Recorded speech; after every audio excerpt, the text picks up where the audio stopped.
Nigeria did not just wake up and became a nation. It was built by voices that challenged power, by minds that shaped policy, and by people whose names are written into the structure of the country.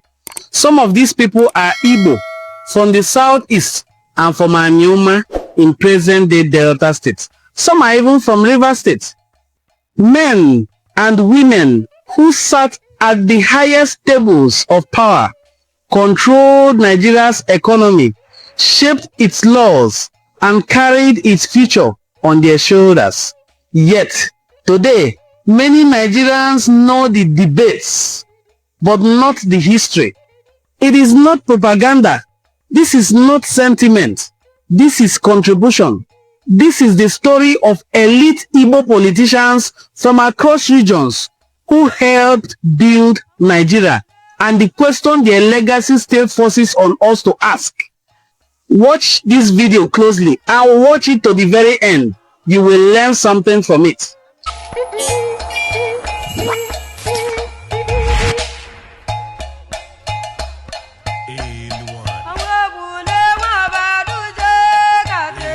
From independence to democracy and economic reform, Igbo leaders, both from the South-East, Anioma, and other parts of Igbo land, have been present at every turning point in Nigeria's political journey.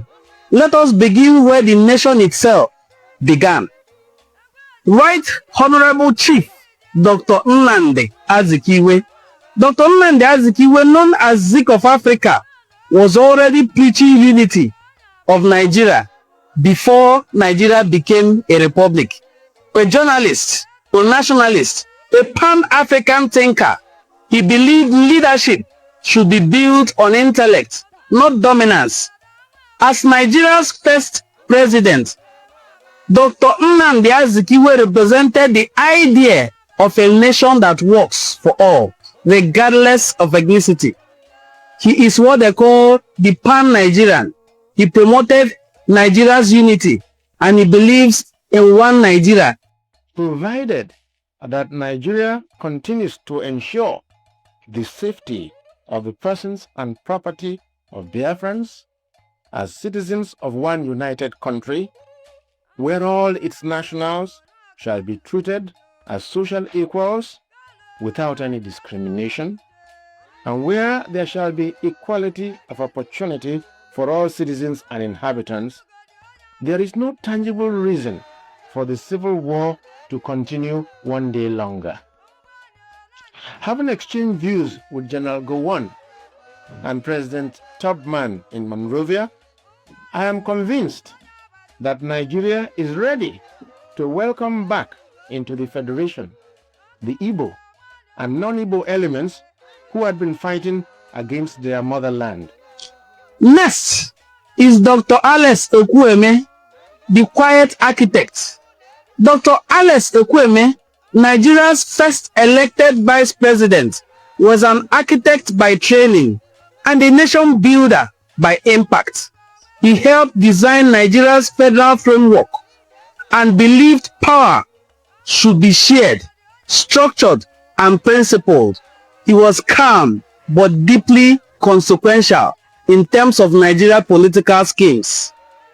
Dr. Ekwueme was Nigeria's first elected vice president. He was born on October the 21st, 1932 in Agwata local government area of Anambra State.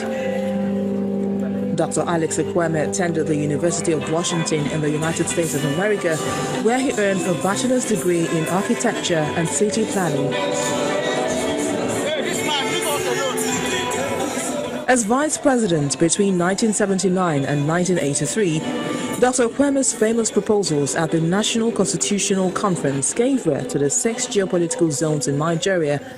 Dr. Ekwueme mobilized a group of 34 eminent Nigerians who risked their lives to stand up against the dictatorship of General Sani Abacha. Through trials and tribulations, and through all the vicissitudes of life, because it's not always pleasure. You have pain, you have joy, you have sorrow. But with the grace of God, one will be able to withstand the ups and downs of life. He was the founding chairman of the People's Democratic Party and the first chairman of the party's board of trustees. Put your hands together for Dr. Alex Ekwueme. Dr. Ekwueme was a recipient of the second highest national honor in Nigeria, and his last public outing was on September the 30th during the graduation ceremony of the Watchers Foundation Schools, where he was honored with the highest honorary award in Imo State, the Grand Commander of the state of Imo.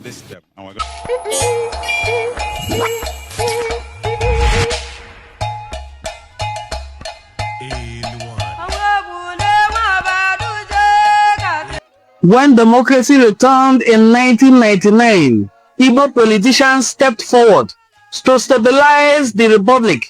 Adolphus Wabara served as Senate president. There is no way an Igbo man can become a president of this country unless by consensus agreement. By consensus agreement. We are hated. We are not loved. But it's by consensus agreement. There is no Igbo man who has what it takes to become a president in terms of finance. No Igbo man. No Igbo man who has what it takes. So it's a consensus, okay, for unity. The North will say, let's consider Igbo man. The Southwest will say, let's consider Igbo man. South, that is only when an Igbo man can become president. Followed by Anyim Pius Anyim, who later became secretary to the government of the Federation. The approach, the language will be to persuade others to see with you that morally they should support you to take a turn, since it rotates.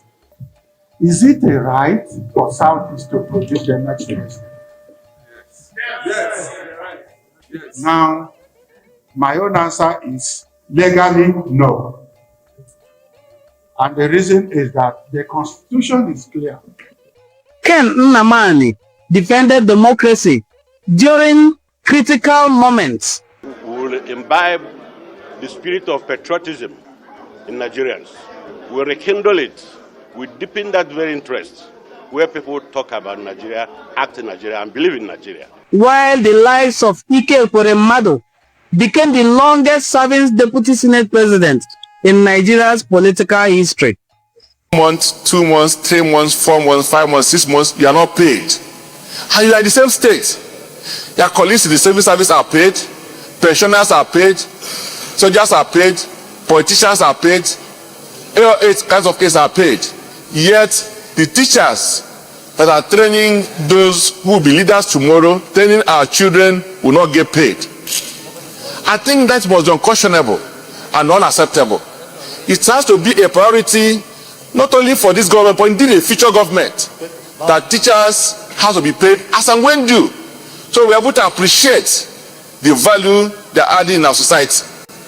For us to continue the pressure that the reward for teachers has to be in heaven is living in the past. And we need to change that attitude, that mindset, that teachers don't deserve their pay.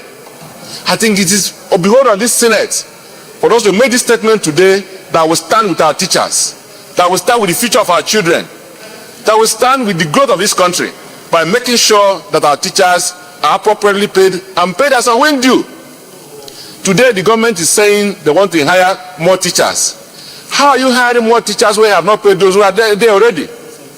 What is the guarantee that the ones that are coming will also be paid?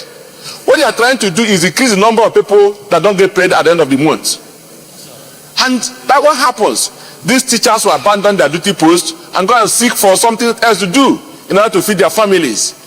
What happens is that there are sometimes their taxpayers to do the work for which they are supposed to be paid. And I think we need to discourage this kind of attitude. But it is very important for us to decide today that for government to proceed with the hiring of more teachers, they're not trying to increase the number of teachers really. What they are trying to do is to increase employment. But you can't increase employment without a plan on how to pay those employees. So that is deficiency in that program that we need to address. So it is important for us to decide today that for that program to continue, those teachers who are still there, who have been owed 6 months to 1 year, needs to get every kobo that are being owed before we can hire more people. So I support this motion, and I believe that is going to enjoy the support of most of our distinguished colleagues because we are coming from different constituencies. And these teachers vote for us. They are our parents, they are our brothers, they are our wives.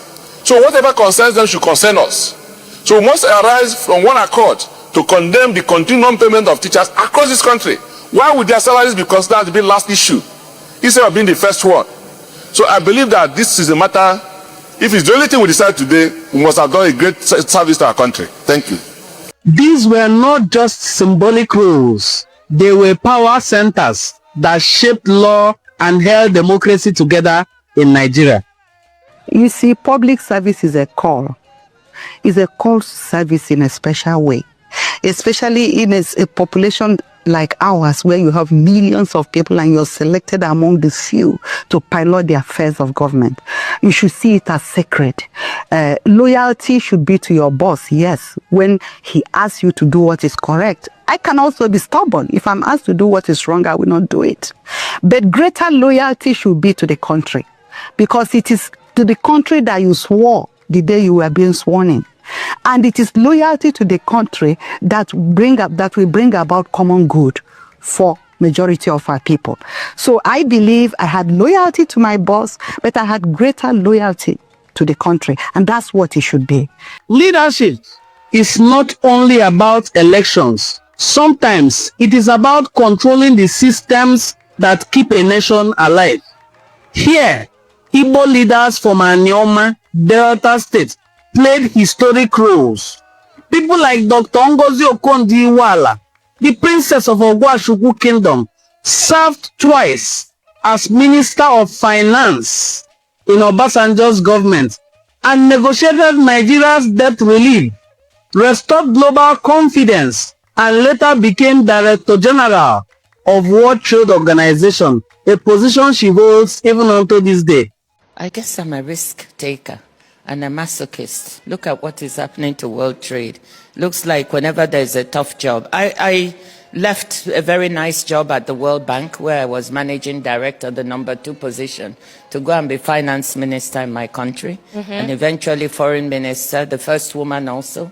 That was a risk. I could have just stayed where I was, and having my salary, I took, I don't know, whatever, 50, more than that, 70 or 80% salary cut, left my family, went back home because we were living in Washington, to go and do it. But what was the motivation? You have to ask yourself, what are you about? And I've always wanted to serve. I was brought up to know that service to others, you don't get educated just for yourself, but to serve others. So that's been at the back of my mind. So I considered it an honor and a privilege to be able to serve my country. That's why I went back. And being finance minister is not, no one likes a finance minister, okay? No one likes you, not even your boss sometimes, because you have to say no. So it's not a fun job, but it's a job you're absolutely committed to, and one that gives you policy levers to move the economy. And we did. We tripled the growth rate during the time I was in office. Dr. Ibe Kachikwu led Nigeria's oil and gas sector as NNPC Group Managing Director and Minister of Petroleum, while Godwin Emefiele governed the Central Bank of Nigeria for nearly a decade, shaping monetary policy through crisis and reforms. These Anioma Igbo leaders influenced Nigeria at the highest economic level. Even in the banking sector, names like Tony Elumelu, names like Jimovia still resonates among the leaders in the banking and finance sector of Nigeria. To support this initiative with 25 billion naira. In case you missed it, 25 billion naira. Thank you. At the state and national level, Igbo leadership continued to evolve. Dr. Ifeanyi Ato Okowa governed Delta State and emerged as Nigeria's vice presidential candidate, running alongside Atiku Abubakar in the 2023 general election, reaching the second highest position on the national ballot.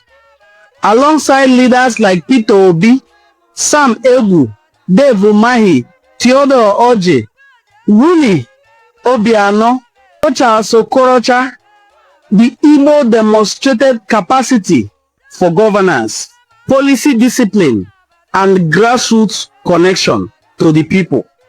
From the South-East and Anioma alike, the Igbo have produced presidents, vice presidents, senate presidents, economic reformers, and global policymakers.